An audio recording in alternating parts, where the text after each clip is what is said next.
కార్యక్రమం రూపొందించి almost 1/3 of the project was completed. దాని కొత్తగా ఏర్పడ్డ తెలంగాణ రాష్ట్ర ప్రభుత్వం రీడిజైనింగ్ అనే నెపంతో ఏదైతుందో 38,000 కోట్లతో నిర్మాణం తలపిన ప్రాజెక్టు 1,00,000 కోట్ల పైచిలకు చేరుకోవటం, అందులో మేడిగడ్డ బ్యారేజ్ ఏదైతే ఉందో ఒరిజినల్ లిఫ్టింగ్ పాయింట్ అది కుంగిపోవటం, అది నిజంగా కూడా మొత్తం కేవలం భారతదేశమే కాదు ప్రపంచంలో తరలించుకున్నట్టు పరిస్థితి ఎదురైందని చెప్పి అంటున్నాను. ఇంత ప్రతిష్టాత్మకంగా నిర్మాణం తలపెట్టిన ప్రాజెక్ట్ కృంగిపోవడము అంటే ఏ విధమైన సాంకేతిక పరిజ్ఞానం మన పూర్తి స్థాయిలో అందుబాటులో లేని కాలంలో నిర్మాణం చేసిన ఎస్ఆర్ఎఫ్ ప్రాజెక్టే కానీ, నాగార్జున ప్రాజెక్టే కానీ, శ్రీశైలం ప్రాజెక్టే కానీ ఇప్పటికీ చెక్కు చెదరకుంటే ఇది ఎత్తుందో మనకున్నాయి చెప్పంటున్నాయి. నేను ఆ మేడిగడ్డ ప్రాజెక్టు కురింగిపోవడానికి సంబంధించి గౌరవ మంత్రివర్యులు ఉత్తమ్ కుమార్ రెడ్డి గారు, నీటిపారుదల శాఖ మంత్రి నుండి మొదలెట్టుకొని మిత్రులు శ్రీధర్ బాబు గారు, మిత్రులు శ్రీనివాస్ రెడ్డి గారు రెవెన్యూ శాఖ మంత్రులు, మిత్రులు పొన్నం ప్రభాకర్ గారు బీసీ సంక్షేమం, అట్లాగే రవాణా శాఖ మంత్రులు, మిత్రులు వెంకటరెడ్డి గారు ఆర్ఎండ్బి శాఖ మంత్రులు, మిత్రులు మాజీ పార్లమెంట్ సభ్యులు ప్రస్తుతం చెన్నూరు శాసనసభ్యులు వివేక్ గారు ఏదైతుందో చాలా దానిపై పర్టినెంట్ పాయింట్స్ లేవనెత్తడం జరిగింది. ముఖ్యంగా శ్రీనివాస్ రెడ్డి గారు అయితే నేను చదువుకున్నాను కాదు రథపడ్డ దగ్గర మాట్లాడుతున్నానని చెప్పిన వారు లేవనెత్తిన అంశాలు చూస్తుంటే మరి ఈ అధికారులు జవాబు చెప్పగలుగుతామని చెప్పి నేనైతే భావించని చెప్పంటాను. నేను దయచేసి ఇరిగేషన్ శాఖ మంత్రులతో దీన్ని మీరు సవివరంగా ఒక ఏజెన్సీతో ముందు విచారణ చేయండి. Let us not confine only to the report of these people. వీళ్ళే మొత్తం చేసిన కథాతంగమంతా చేసి మళ్ళీ వాళ్ళ మీద మనం ఆధారపడడం అని చెప్పారంటే మీకు మీ judicial enquiry definitely will take part. ఆ జ్యుడిషియల్ ఎంక్వైరీ రిపోర్ట్ రావడానికి టేక్స్ టైం.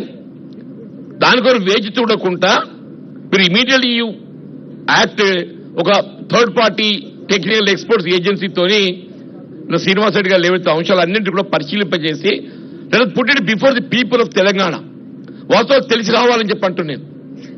నేను దాని జోలికి పోకుండా ముఖ్యంగా ఏదైతుందో మీరు 2 TMC వాటర్ లిఫ్ట్ చేసే విధంగా ముందు మీరు ప్రాజెక్ట్ నిర్మాణం చేసిండ్రే. ఈ 2 TMC వాటర్ లిఫ్ట్ చేయడానికి ఏదైతే మేడిగడ్డ వద్ద మీరు బ్యారేజ్ నిర్మాణం చేసిండ్రో మనం 12 మాసాలలో ఏ మాసంలో నీరు ఎంత లభ్యత ఉంటుంది, ఎంత లిఫ్ట్ చేయగలుగుతారు?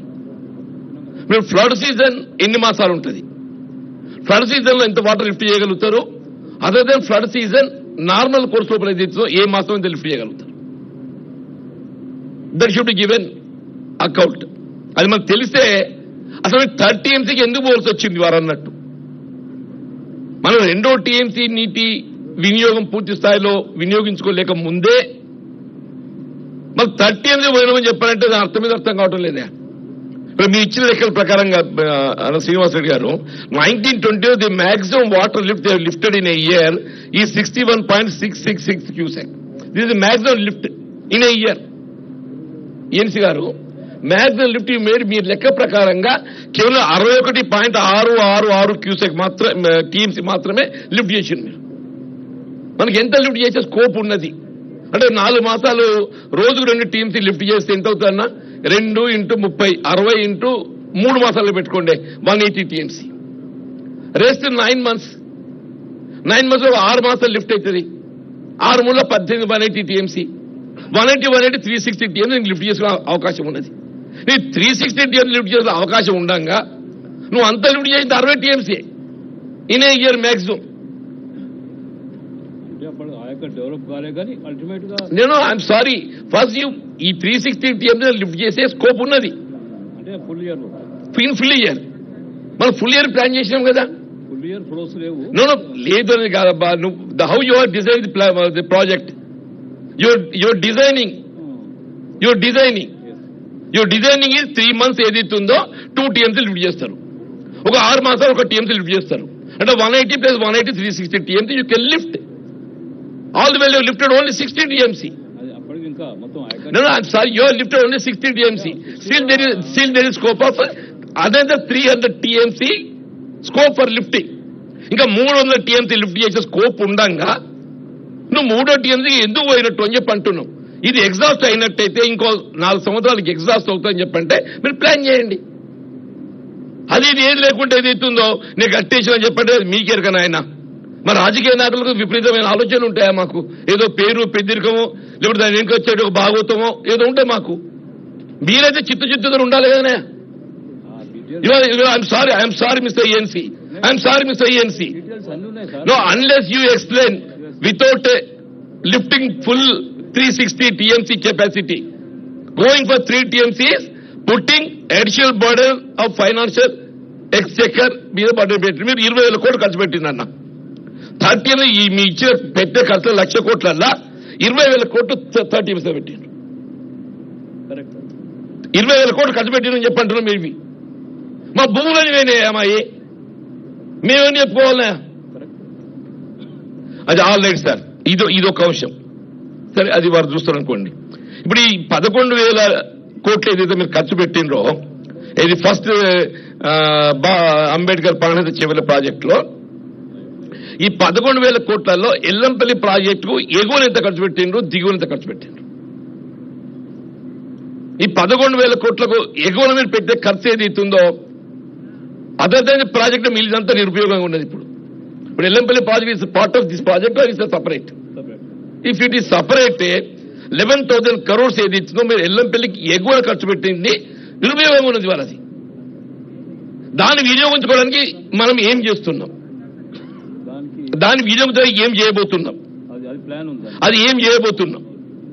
మీ అగ్రిమెంట్ ప్రకారం ఏది ఇస్తుందో the Maharashtra government has agreed 148 meters లెవెల్లో ఏదైతుందో మన బ్యారేజ్ నిర్మాణం చేసుకోవడానికి మనకు అవకాశం ఇచ్చింది. Actual we have considered, minister గారు అన్నట్టు ఏదైతుందో వీ హ్యావ్ కన్సిడర్డ్. మనం వాళ్ళు ఒప్పించరు కాదు, మనం కన్సిడర్ అయిన మన వాదన మనం కన్సిడర్ అయిపోయినా నువ్వు అక్కడ ఆల్రెడీ 148 meters కు నువ్వు కన్సిడర్ అయి సంతకం పెట్టచ్చు. ఆడ మనకేదైతుందో 63 TMC వినియోగించుకునే అవకాశం ఉన్నది. 63 TMC ఏదైతుంది 75% డిపెండబిలిటీ ఏదైతుందో ఆల్మోస్ట్ మనం will get about 44 TMC water, 75% dependability కూడా. Otherwise we have got scope of getting 63 TMC something. ఇప్పుడు 148 meters ఎప్పుడైతే మనకు ఒప్పందం కుదుర్చుకున్నామో తవ్విన కాలంలో 152 meters తవ్విన మీరు వాటి కొంచెం రీమాడిఫై చేసి రీఇంజనీరింగ్ చేసి ఇట్లా మీరు ఒరిజినల్ ప్రాజెక్ట్ రీఇంజనీరింగ్ చేసిండ్రో ఈ కాలంలో రీడిజైన్ చేసి కొంత లెవెల్ తగ్గించి డెప్త్ కొంత వెడల్పు పెంచి ఆ నీటిని మనం ఎక్స్ట్రాక్ట్ చేసి మనం జైపూర్ వాగులోకి వెళ్ళి సుందీల పైన వేస్తే మీకు Sundilla barrage already got lift scope also. మీరు పైసా ఖర్చు లేదు, పెట్టుబడి పైసా ఖర్చు లేకుండా only the barrage expenditure over Tummidi హట్టి.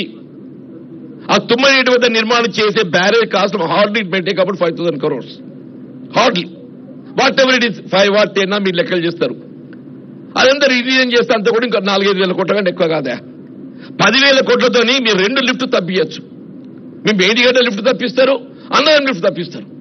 2 లిఫ్ట్ల రికరింగ్ ఎక్స్పెండిచర్ నిర్వహణ భారం ఏదైతే మనకు తగ్గిపోతుంది. దీన్ని యూజ్ చేసుకోండి.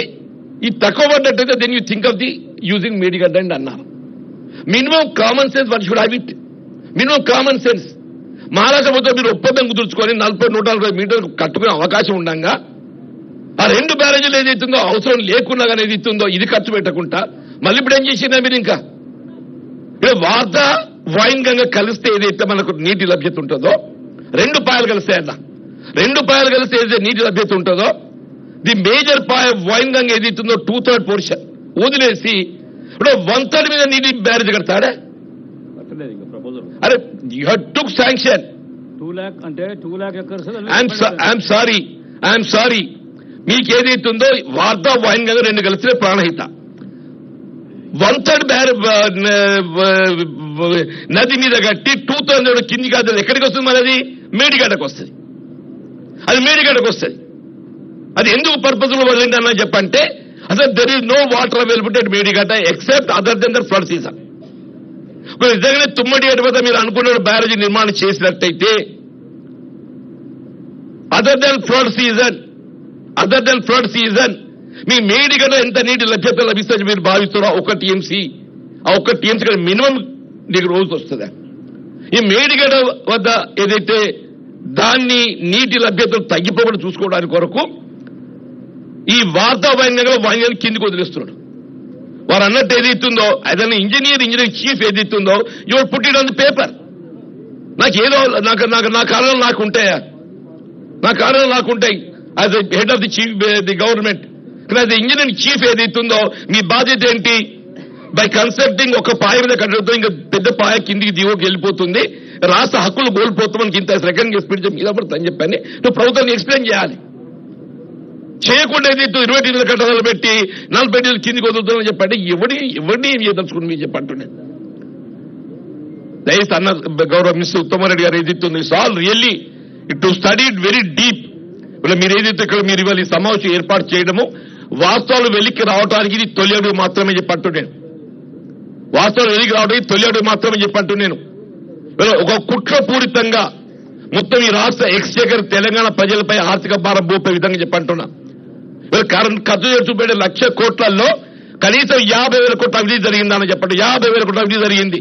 The total expenditure if all put together also own be over 50,000 50% ఎక్కువ లేని చెప్పండి. దీన్ని మీరు డీప్ గా స్టడీ చేయించి without waiting for judicial enquiry అది ప్రొసీజర్ అవుతుంది.